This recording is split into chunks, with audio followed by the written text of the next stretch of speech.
Hello guys, meron lang po gustong i-share.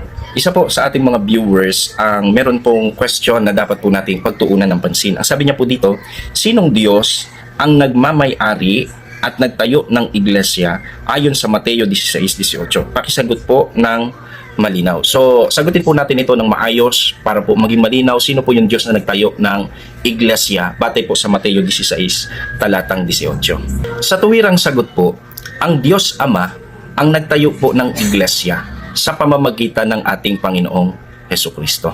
Tandaan po natin na sinasabi sa Bible na si Jesus po ay hindi po nakagagawa ng anuman sa kanyang sarili. Kung ano po yung narinig niya sa Ama, yun po yung kanyang ipinapahayag.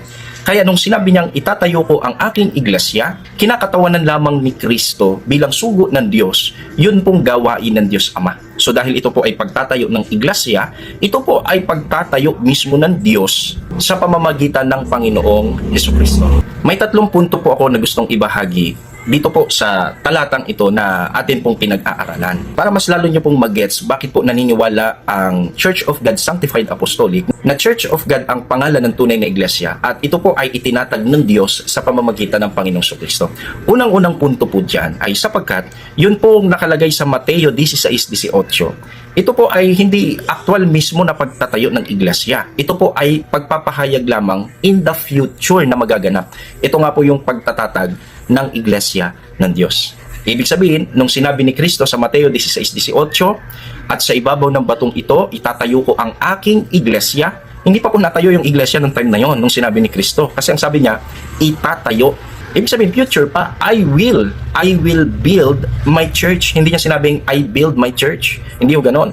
Ibig sabihin, nung sinabi niya yung mga pahayag sa Mateo 16:18, wala pa talagang iglesia na bumangon noon. Ito po ay future pa lamang. At yun pong iglesia, itinulad po siya sa isang taong bago. Ibig sabihin, ang tao po, merong ulo, merong katawan.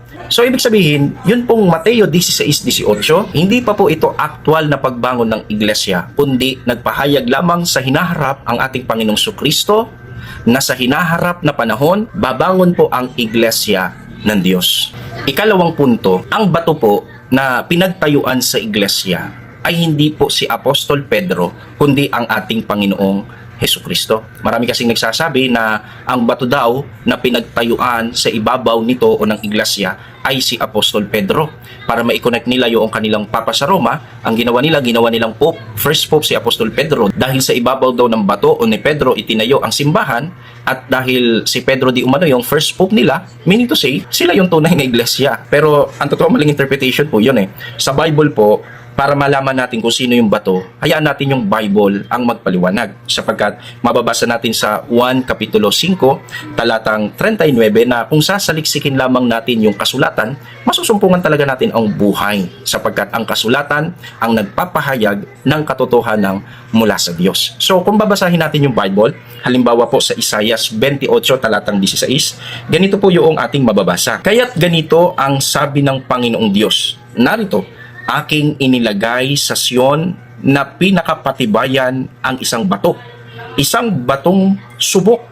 Isang mahalagang batong panulok na may matibay na patibayan. Ang naniniwala ay hindi magmamadali. So, batay po sa talatang ito, yung Diyos Ama daw, yung Diyos, siya daw po yung naglagay ng batong patibayan sa panulok o yung foundation. Kaya yung church na ito, ang foundation nito or head nito ay si Kristo at hindi po si Apostol Pedro. Yun pong mga apostol, mga haligi. Pero hindi po sila yung bato sa panulok. Sapagkat ang bato na pinakapundasyon ng bahay or ng iglesia, ito po'y walang iba kundi ang ating Panginoong Hesukristo. Mababasa naman natin sa aklat po ng Roma ang ganitong pong pahayag. Datapwat ang Israel sa pagsunod sa kautusan ng katwiran ay hindi umabot sa kautusang iyan. Bakit? Sapagkat hindi nila hinanap sa pamamagitan ng pananampalataya, kundi ng ayon sa mga gawa. Sila'y nangatisod sa batong katitisuran. Gaya ng nasusulat, narito, inilagay ko sa Sion ang isang batong katitisuran at batong pangbuwal At ang sumasampalataya sa kanya ay hindi mapapahiya. Obviously, hindi ito si Apostol Pedro. Hindi naman si Apostol Pedro yung kinatisuran ng bansang Israel, kundi ang ating Panginoong Hesukristo. At hindi rin sasampalataya kay Apostol Pedro, sasampalataya sa ating Panginoong Hesukristo. At ang sasampalataya kay Kristo ay hindi mapapahiya. May kinalaman sa kaligtasan, ang sasampalatayanan talaga natin bilang anak ng Diyos, walang iba kundi ang ating Panginoong Hesukristo. So, yung pong bato na pinagtayuan ng iglesia, yamang si Kristo po yung ulo ng iglesia, siya po yung head, maliwanag na siya po yung foundation ng bahay. Ang bahay na ito po ang iglesia ng Diyos. So dito mauunawaan po natin na mali yung interpretation ng iba na sila daw ang tunay na simbahan sapagkat itinayo daw ito sa ibabaw ni Pedro. Hindi po. Ang bato po na pinagtayuan ng iglesia, ito po ang ating Panginoong Jesucristo. Yung argument kasi ng iba, paano mangyari yun? Si Kristo yung nagsasalita. Ang sabi ni Kristo, sa ibabaw ng batong ito. So hindi daw siya kasi sabi niya sa ibabaw ng batong ito. Alam niyo po mga minamahal, masyado po mababaw yung ganong argumento. Sapagkat may pagkakataong ganyan din yung pahayag ni Kristo. Pero siya talaga yung tinutukoy niya. Ang sabi niya nga sa mga Pariseo na kumakalaban sa kanya, gibain niyo ang templong ito at itatayo ko sa loob ng 3 araw. Ginamit niya rin yung salitang gibain ninyo yung templong ito. Hindi rin siya yung, kung titingnan mo sa grammar, hindi siya yung tinutukoy niya. May iba siyang tinutukoy. Pero sa katotohanan, siya talaga yung tinutukoy niya. So, ganun din nung sinabi ni Kristo na sa ibabaw ng batong ito, itatayo ko ang aking iglesia, yung bato na yun, siya po yung tinutukoy niya po doon.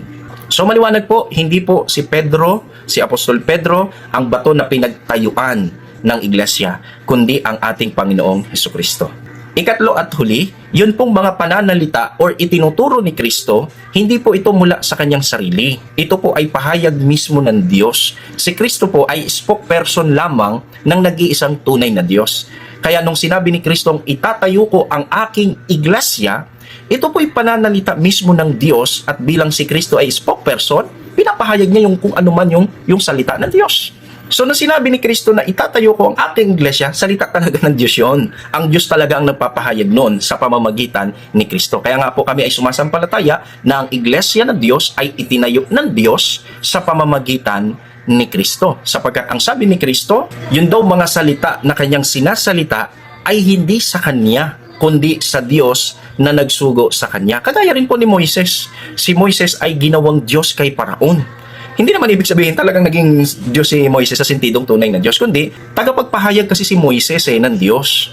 So ganun din ang ating Panginoong Jesucristo, tagapagpahayag din siya ng mismong mga salita ng Diyos. Kaya yung nasa Mateo 16:18, salita po ito ng Diyos na sinalita lamang ni Kristo bilang spokesperson ng Diyos dito sa lupa. Ano po ang katunayan na ang Diyos po ang nagtayo ng iglesia, na si Kristo po ang bato na pinagtayuan sa iglesia? Ang sabi po sa Hebreo, sa 3 ang talata po ay 4, sapagkat bawat bahay ay may nagtayo, datapwat ang nagtayo ng lahat ng mga bagay ay ang Diyos. So maliwanag po, ang lahat daw ng bahay ay may nagtayo, pero ang nagtayo ng lahat ng mga bagay ay ang Diyos. Alin po ba yung bahay na itinayo ng Diyos? Walang iba, kundi ang iglesia ng Diyos. Kaya po makatwiran lamang na tawagin po itong iglesia ng Diyos sapagkat ang mga tao po na ito ay tinatawag sa pangalan ng Diyos. Ibig sabihin sila po ay tinawag ng Diyos sa pamamagitan ni Kristo upang makabalik sa tunay na Diyos at tunay na pagsamba.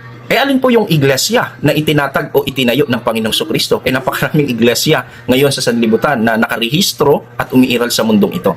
Sa dinami-dami ng iglesia, meron lamang pong iisang tunay. Ito po ang iglesia ng Diyos. Ang sabi po ni Apostol Pablo, ingatan anya ninyo ang inyong sarili at ang buong kawan na dito'y hinirang kayo ng Espiritu Santo ng mga katiwala. Ingatan ninyo ang iglesia ng Diyos na binili niya ng kanyang dugo. Ibig sabihin, kung ang iyong iglesia ay hindi po tinatawag sa pangalang iglesia ng Diyos, hindi po yan tunay. Bakit? Kung sa pangalan pa lang bagsak na ang iyong sekta, what more pa yun sa mas malalalim at mas komplikadong doktrina? Ang iglesia po na tinubos ng dugo ni Kristo na siyang itinayo ng Diyos ay ang iglesia ng Diyos. At ang iglesyang yan na nag-continue mula Jerusalem hanggang noong time ng Dark Ages, hanggang sa panahon natin ngayon, ito po ang Church of God, Sanctified Apostolic.